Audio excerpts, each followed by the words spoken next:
Ende April 2019. Nach über 1500 Kilometern Fahrt liegen die Pyrenäen vor uns.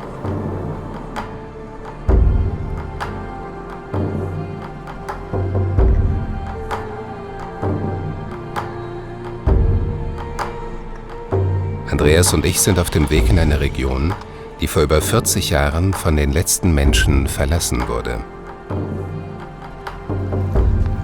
Sobre Puerto.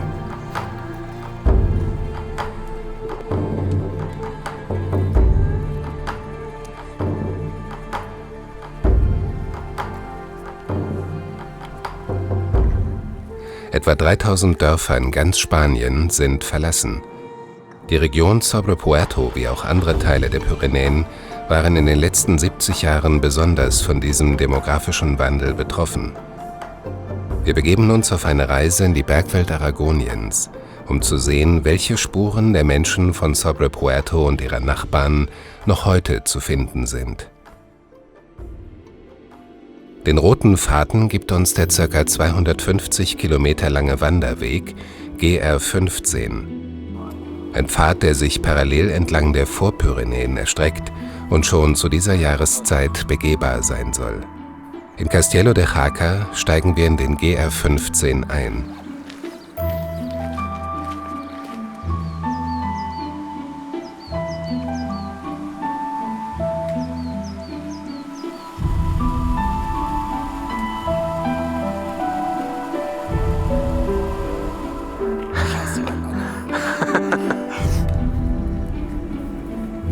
Unser Ziel an diesem Tag ist eine kleine Kirche, mitten in einem verlassenen Landstrich. Es ist ein idealer Lagerplatz.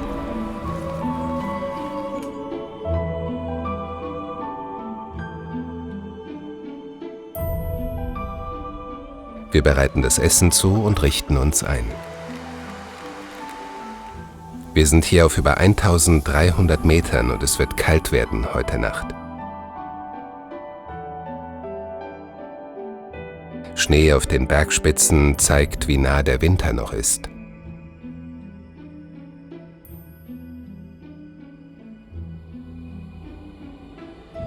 In der Nacht werden wir um die 0 Grad haben. Ein Feuer ist jetzt genau das Richtige.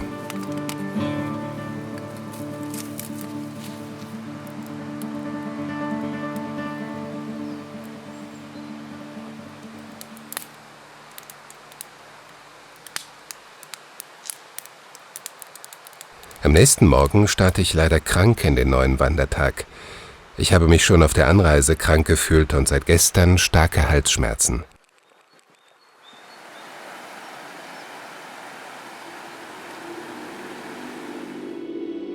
Schon bald ist das verlassene Dorf La Rosa im Tal von Gasipollera in Sichtweite. Die Reste von 18 Häusern stehen hier.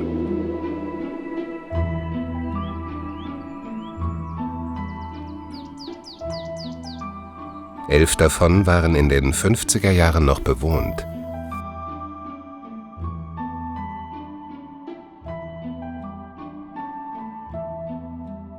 Einst lebten über 100 Menschen hier. Land- und Forstwirtschaft gab ihnen ihr Einkommen. 1926 gab es sogar elektrisches Licht, dank einer kleinen Mühle.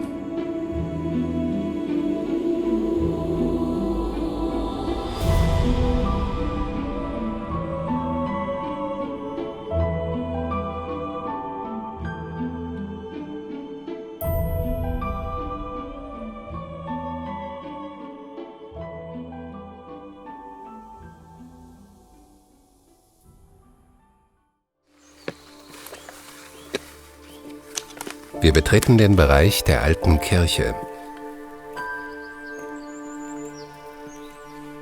Die Decke der alten Basilika ist eingestürzt, nur die Apsis mit dem Altar blieb erhalten.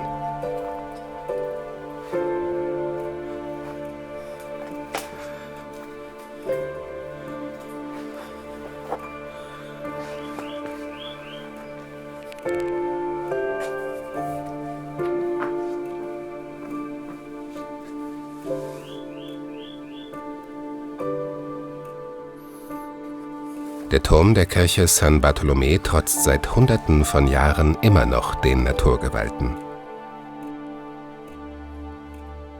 Im Inneren zeigt sich, es wird nicht mehr lange dauern, bis er den Kampf gegen die Zeit verloren hat.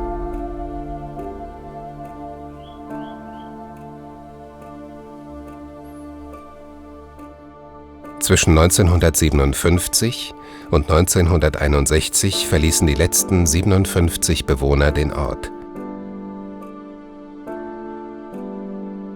Seitdem herrscht hier Verfall.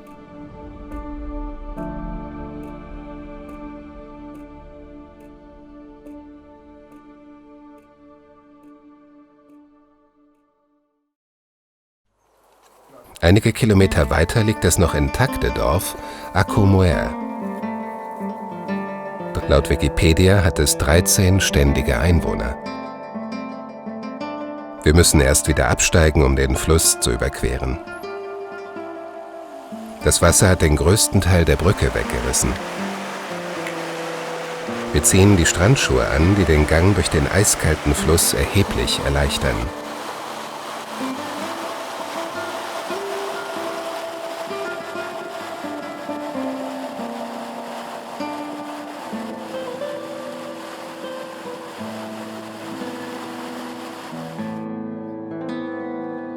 Acomoer ist wie ausgestorben. Wir haben immer noch viele Kilometer vor uns. Ich werde immer langsamer und falle zurück. Nur dank Schmerztabletten halte ich weiter durch.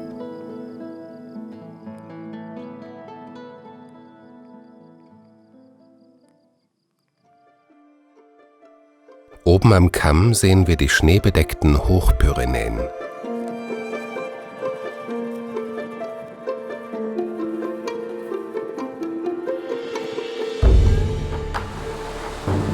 Wir laufen und laufen und überqueren immer wieder Flüsse. Über 25 Kilometer sind es bis Biescas. Erst gegen 9 Uhr treffen wir dort ein. Nach einem Pausentag mit Arztbesuch geht es weiter. Wir werden heute die menschenleere Region von Sobre Puerto erreichen. Ziel ist das Ruinendorf Otal. Zuerst geht es wieder runter, um den Fluss Sia zu überqueren.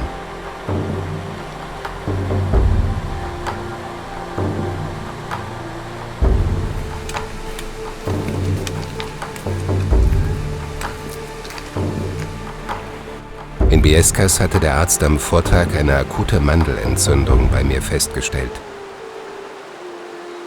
Zufrieden merke ich langsam, wie das Antibiotikum anschlägt.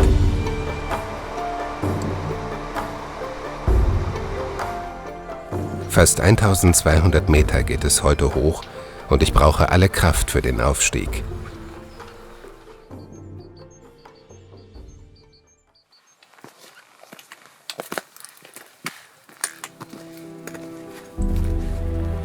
Langsam kommt der erste Bergriegel der Hochpyrenäen in Sicht.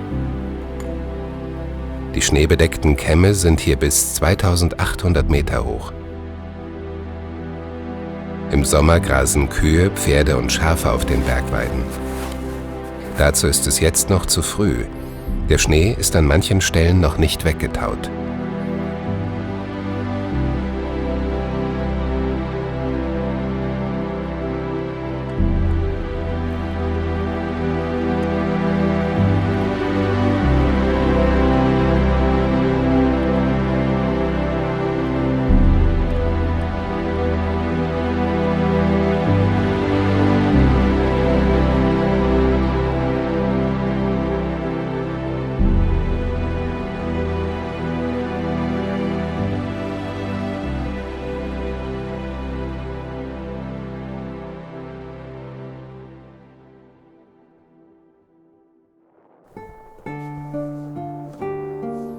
Auf 2000 Metern beginnt der Abstieg nach Otal.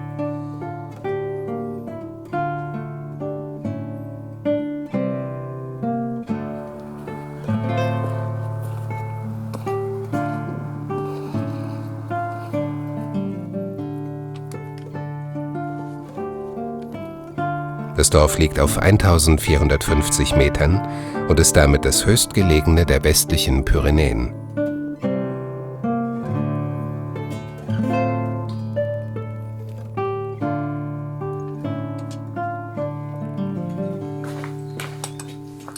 Nur ein Haus, das Casa Oroyo, ist noch gefahrlos betretbar.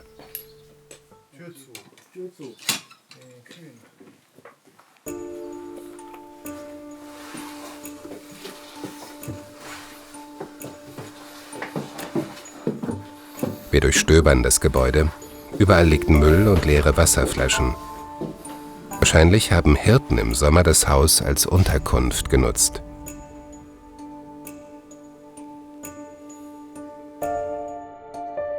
Die Feuerstelle. Sie war der zentrale Platz jedes Hauses. Hier wurde gekocht und abends zusammengesessen.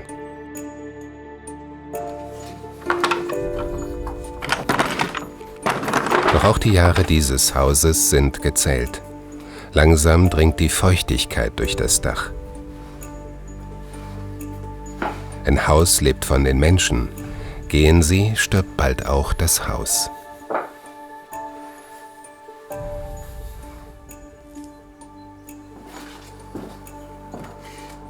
Sogar die Schränke stehen noch.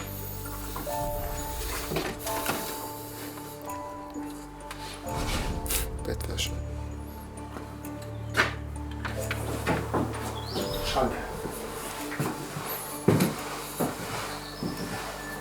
Espandrillos, Original.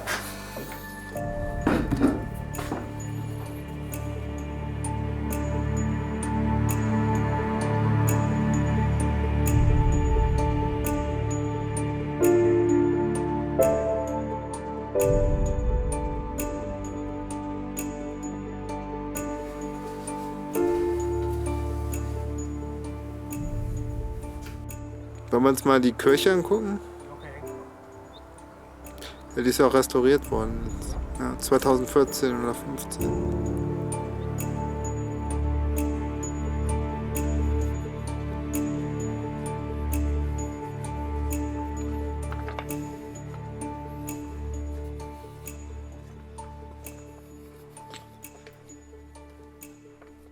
Drüben habe ich auch noch ein Dach gesehen.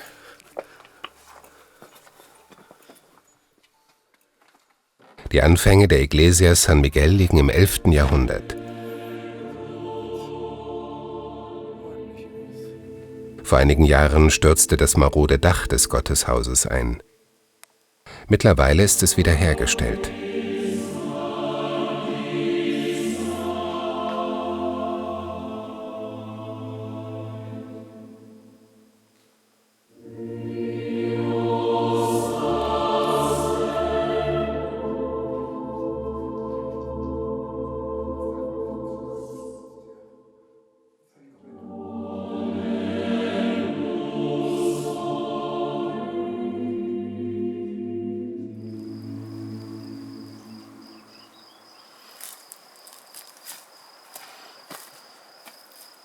Das hier ist von 1771, Anno 1771 ist der Türsturz hier gesetzt worden. Gucken wir mal weiter.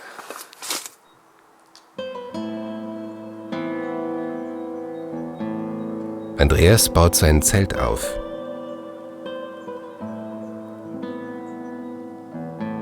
Es ist unwirklich. Wir haben ein ganzes Dorf für uns allein. Ich gehe weiter auf Entdeckungstour. Der Schornstein des Casa San Román. Jedes Wohnhaus in den alten Pyrenäendörfern trägt einen eigenen Namen. Der Rauch der offenen Feuerstelle zog durch den kuppelförmigen Aufbau des Daches in den Schornstein.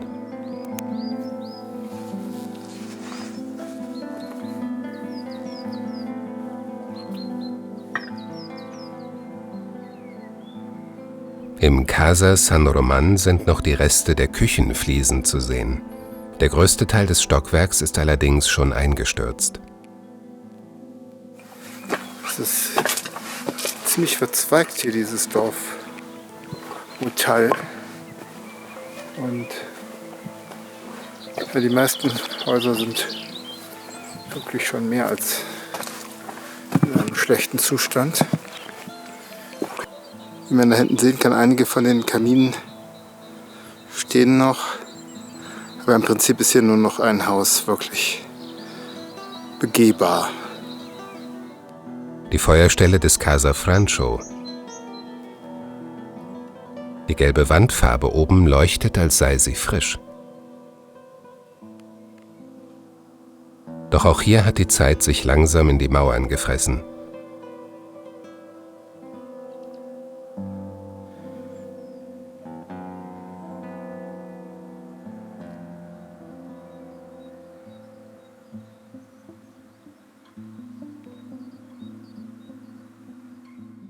So, was gibt's bei dir heute? Bei mir gibt es heute Tortelloni mit Brühe. Ganz was Feines. Und ich hoffe, dass sie bald Probier noch mal. durch sind. Ich glaube, das ist zu heiß. Ja, Und? die brauchen noch ein bisschen. Auch noch. Sieht so aus, als ob du hungrig bist, Andreas. Ich hab Schweine. Oh, die ist auch geil. Wenn wir schon kein Alkohol haben, dann ist es Wurst. So, jetzt, Ansgar, kommt ganz großes Kino.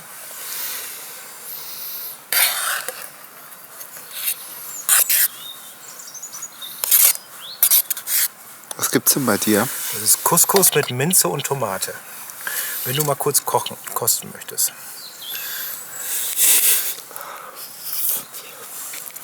Ist not so bad, ne? Ja.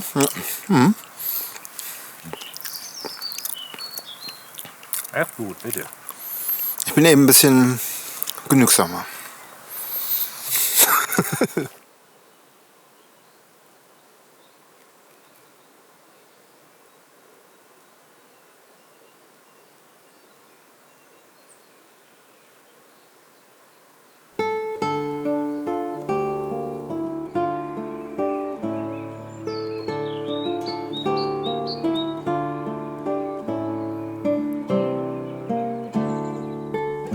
Am nächsten Morgen besuche ich den Friedhof neben der Kirche im ersten Sonnenlicht.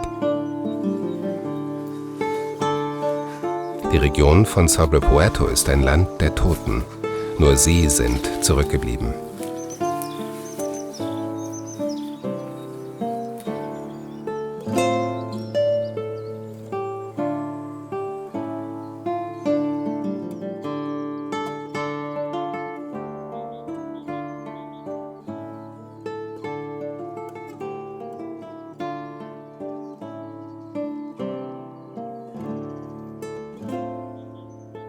Endlich wurde dein schönster Traum wahr und du kehrtest zu deinen Eltern zurück, steht auf einer Grabplatte. Das Gebiet war seit dem 11. Jahrhundert besiedelt.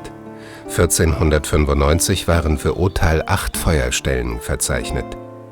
Es lebten damals also 8 Familien hier.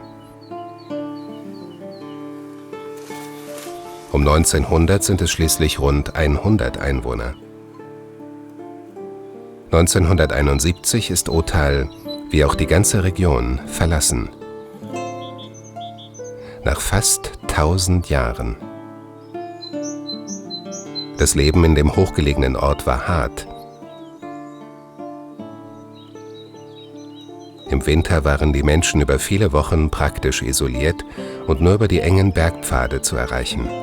Alles musste mühsam auf dem Rücken oder mit Eseln oder Maultieren ins Dorf geschafft werden.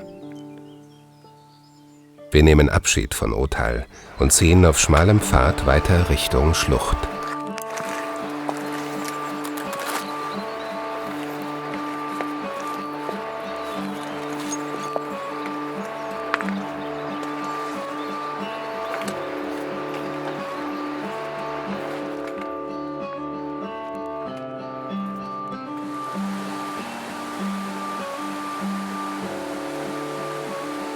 Über den Otal-Fluss geht es weiter auf die andere Seite.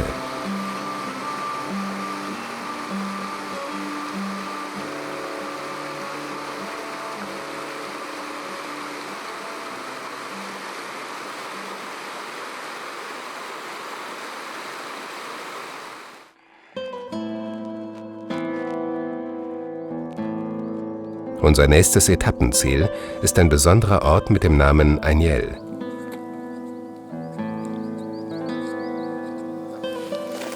Der Schriftsteller Julio Llamazares hat Agnel mit seinem Buch »Der gelbe Regen« ein Denkmal gesetzt.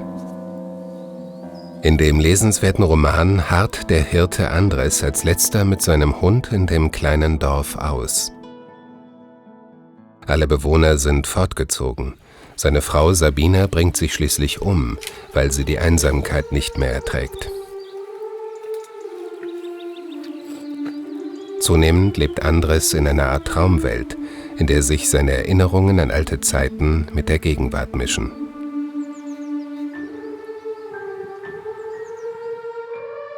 Nie wieder dachte ich an die alte Uhr, die nutzlos und vergessen in einem Winkel der Küche an der Wand hing.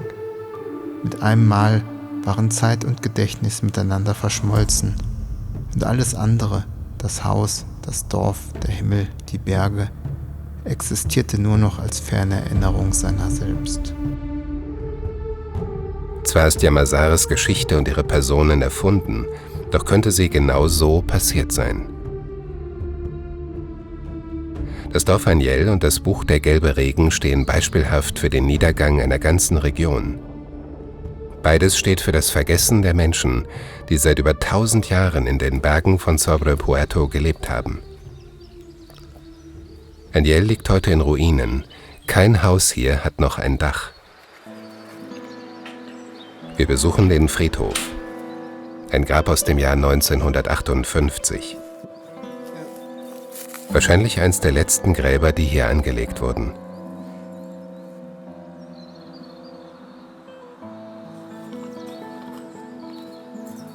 Auch die Kirche ist zur Ruine geworden.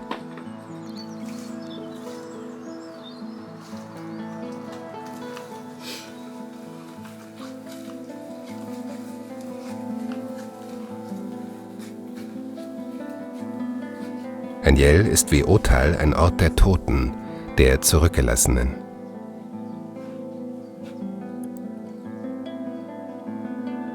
Doch auch wenn niemand mehr hier lebt, das Buch »Der gelbe Regen« lockt einige wenige Menschen hierher.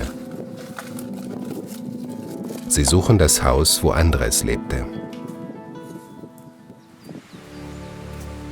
Auch wir begeben uns auf Spurensuche und wollen die alte Mühle besuchen, die weiter unten am Fluss liegt. Im Roman erhängt sich hier Andres Frau Sabina, als sie glaubt, der Einsamkeit und Stille nur durch den Tod entfliehen zu können. Das Gebäude aus dem 18. Jahrhundert wurde vor wenigen Jahren restauriert. Direkt darunter traf das Wasser auf die Schaufeln und bewegte so die senkrecht aufragende Antriebsstange mit dem Mühlstein.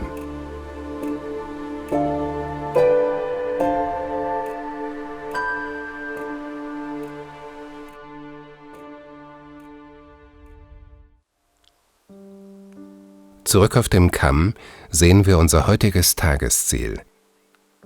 Escatine, ein weiterer Geisterort. In seiner Blütephase Mitte des 18. Jahrhunderts lebten in Escatine 178 Einwohner. Auf den Hängen sehen wir die Terrassen, die in jahrhundertelanger Arbeit angelegt wurden. Endlich! Nach einem langen Aufstieg erreichen wir das Dorf.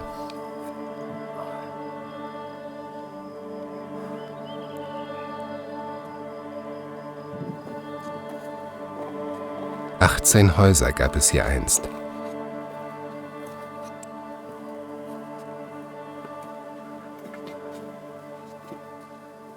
Die Menschen lebten von ihrem Vieh und dem, was sie auf den Terrassen anbauten. Um 1900 lebten noch 137 Menschen hier, doch bereits in den 50er Jahren sind es nur noch 6 Familien. Die Abwanderung hatte bereits in den 40er Jahren eingesetzt.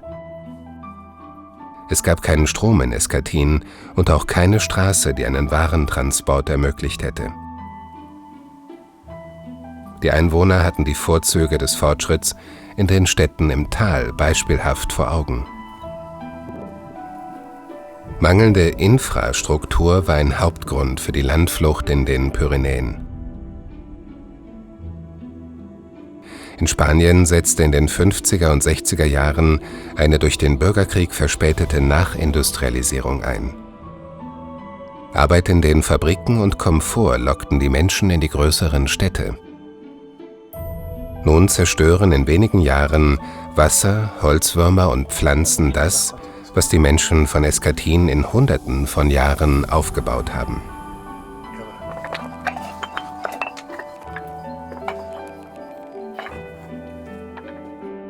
Das Casa Pedro Escatín, Familiensitz der Escatins und einst das reichste Haus im Ort. Der noch heute in der Region verbreitete Name Escatín hat hier seinen Ursprung.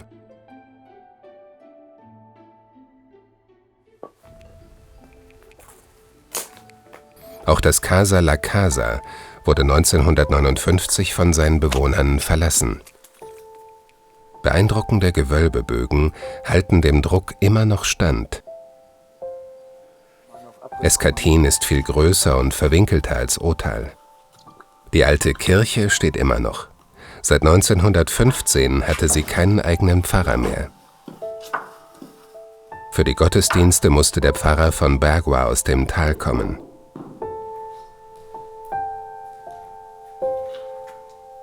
Im Bürgerkrieg zerstörten Anarchisten aus Katalonien das Altarbild.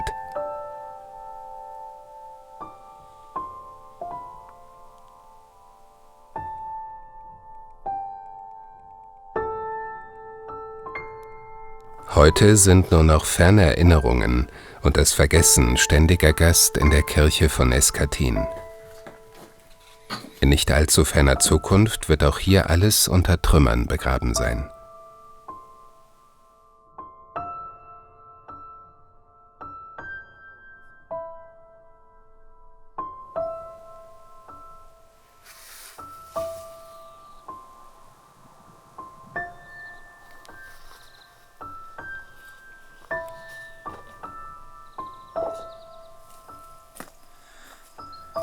Das Casa Navarro war das letzte Haus, das verlassen wurde.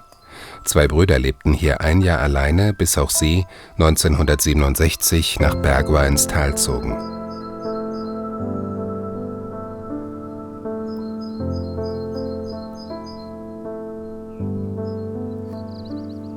Nicht weit weg steht das Casa Ferrer, Geburtshaus des berühmten Lokalhistorikers José María Satue. Der Eingang zur alten Schmiede am Plaza Mayor. Das Besondere, nur Wirtschaftsgebäude rahmen diesen zentralen Platz ein. Die sauber gesetzten Bögen stemmen sich auch hier der Zeit entgegen. Eine Terrasse tiefer baut Andreas sein Zelt auf. Es war ein langer, anstrengender Tag, in dem wir viel erlebt und gesehen haben. Die Eindrücke des Zerfalls regen die Fantasie an. Wie hat das Leben hier wohl früher ausgesehen? Ein Bild von 1970. 3 Jahre nachdem die letzten Menschen den Ort verlassen hatten. 50 Jahre später sind nur noch Ruinen geblieben. Auch auf der anderen Seite des Tals in Basarán, wo am nächsten Morgen Wolken über die verlassenen Häuser ziehen. Es wird heute unser erstes Etappenziel sein. Wir brechen auf und verlassen Escatín mit seiner traumhaften Aussicht.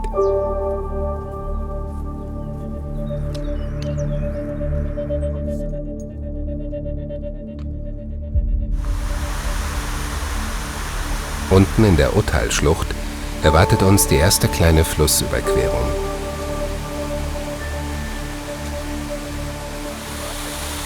Das Wasser sucht sich seinen Weg durch den Talgrund.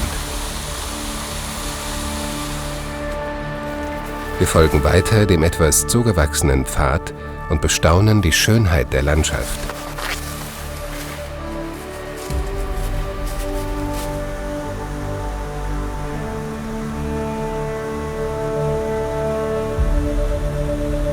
Wir wollen die Puente de las Cabras sehen, die Ziegenbrücke. Ein spektakulärer Ort, an dem gleich 2 Wasserfälle in den Talgrund stürzen.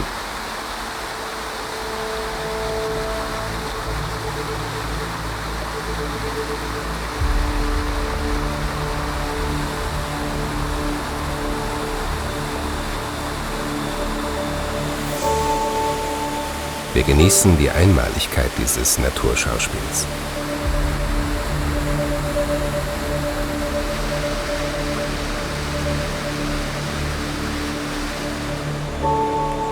Dann setzen wir unseren Weg am Fluss fort.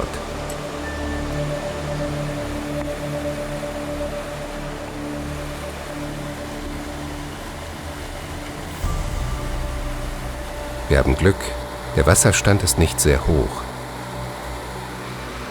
Zur Zeit der Schneeschmelze ist die Flussüberschreitung hier wahrscheinlich unmöglich.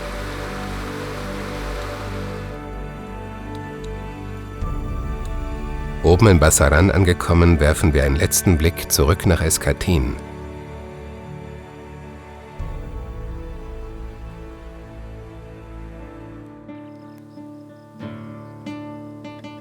Im Vergleich zu Escatine ist Bassaran wesentlich zerfallener.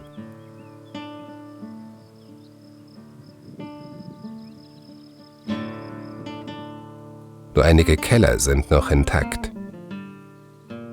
Die Kirche des Dorfes wurde komplett abgebaut und in einem Wintersportort wiedererrichtet. Einige Kilometer weiter liegt Cotillas, eine etwas größere Ortschaft. 34 Häuser waren es einst, sowie ein Rathaus und eine Schule. Es ist ein seltsamer Ort. Zwischen den Ruinen gibt es einige instand gesetzte Häuser, anscheinend Wochenendhäuser. Eine bedrückende Atmosphäre herrscht hier. Um 1910 lebten 225 Menschen hier. Die letzten Einwohner gingen Ende der 60er Jahre, als praktisch die ganze Region verlassen wurde. Auch der Anschluss an das Stromnetz 1951 konnte niemanden halten.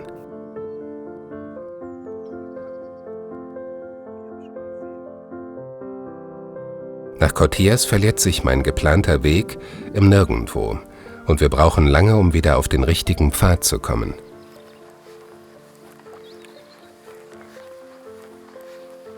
Gegen Abend erreichen wir den verlassenen Weiler Sasa. Um 1900 lebten in den 9 Häusern 64 Einwohner. Seit 1965 ist Sasa verlassen. Nur noch ein Haus ist intakt.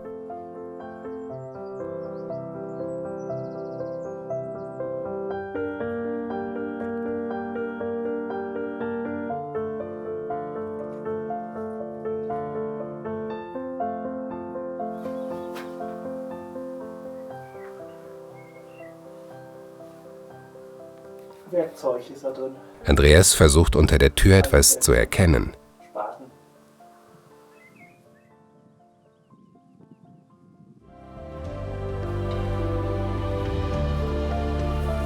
Unser Zeltplatz heute ist wieder mit Panoramablick.